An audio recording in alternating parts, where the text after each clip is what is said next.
நண்பனான dragon மற்றும் தொலைந்த கிராமம். ஒரு காலத்தில் உயர்ந்த மலைகளால் சூழப்பட்டு பசுமையான பள்ளத்தாக்கில் லுமோ என்ற பெரிய நீல நிற டிராகன் வாழ்ந்து கொண்டிருந்தான்.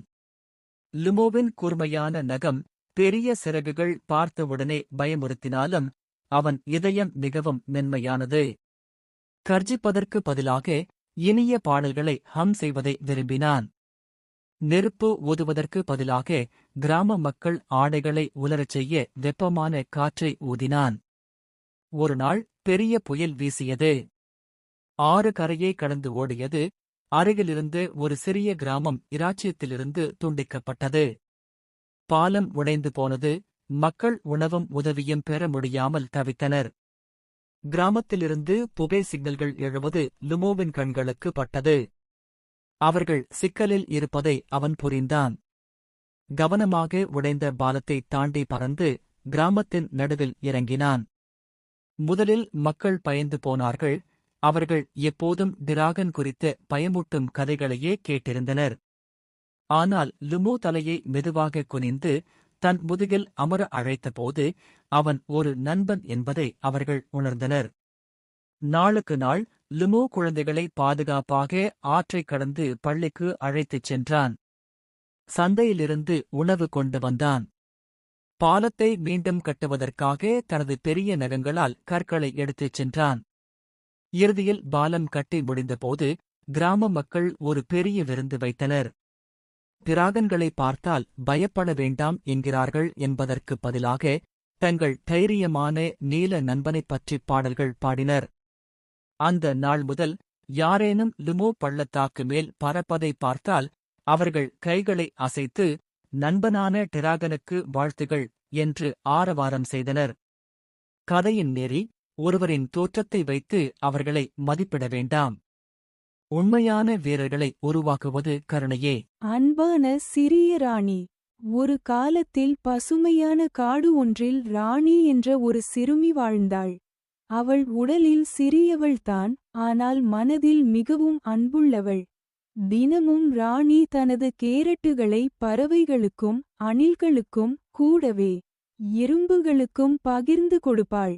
ஒரு கடும் கோடை நாளில் காட்டு விலங்குகளுக்கு குடிக்க தண்ணீர் எதுவும் இல்லை. குளம் வறண்டு போயிருந்தது. எல்லா விலங்குகளும் சோர்வடைந்திருந்தன. ராணி நினைத்தாள், நான் என் நண்பர்களுக்கு உதவ வேண்டும் என்று. அவள் விரைவாக அருகிலுள்ள மலைக்குச் சென்றாள். அங்கே ஒரு சிறிய ஓடை பாய்ந்து கொண்டிருந்தது.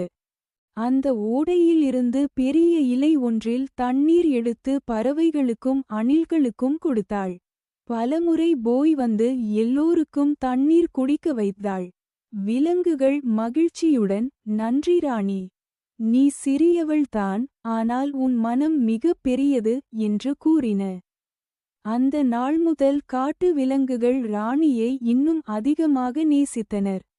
எப்போதும் ஒருவருக்கொருவர் உதவி செய்ய வேண்டும் என்று அனைவரும் வாக்குறுதி அளித்தனர். பாடம்: உடலில் சிறியவராக இருந்தாலும் அன்பே ஒருவரை உண்மையிலேயே பெரியவராக்குகிறது.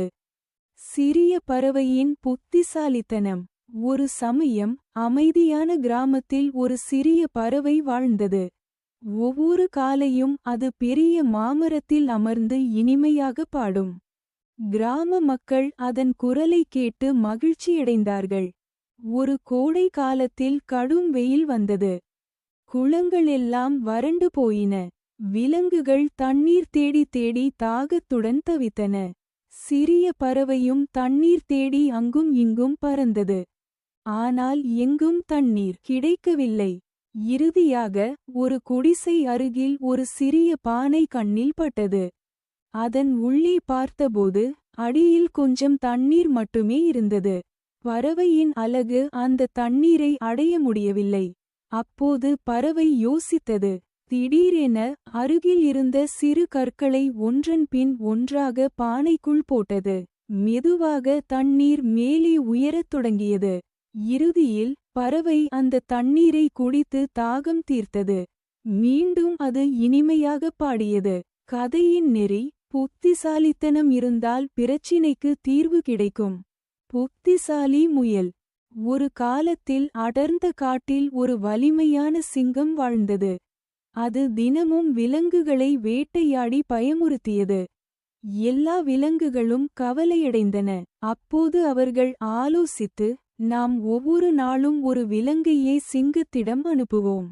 அப்போ அது எங்களை தொந்தரவு செய்யாது என்று முடிவு செய்தனர். ஒரு நாள் முயலின் பங்கு வந்தது. சிறிய முயல் மெதுவாகவே சிங்கத்திடம் சென்றது. சிங்கம் கோபத்துடன், ஏன் தாமதம் என்று கத்தினது. முயல் பணிவுடன், அரசே, இன்னொரு சிங்கம் என்னை நிறுத்தியது.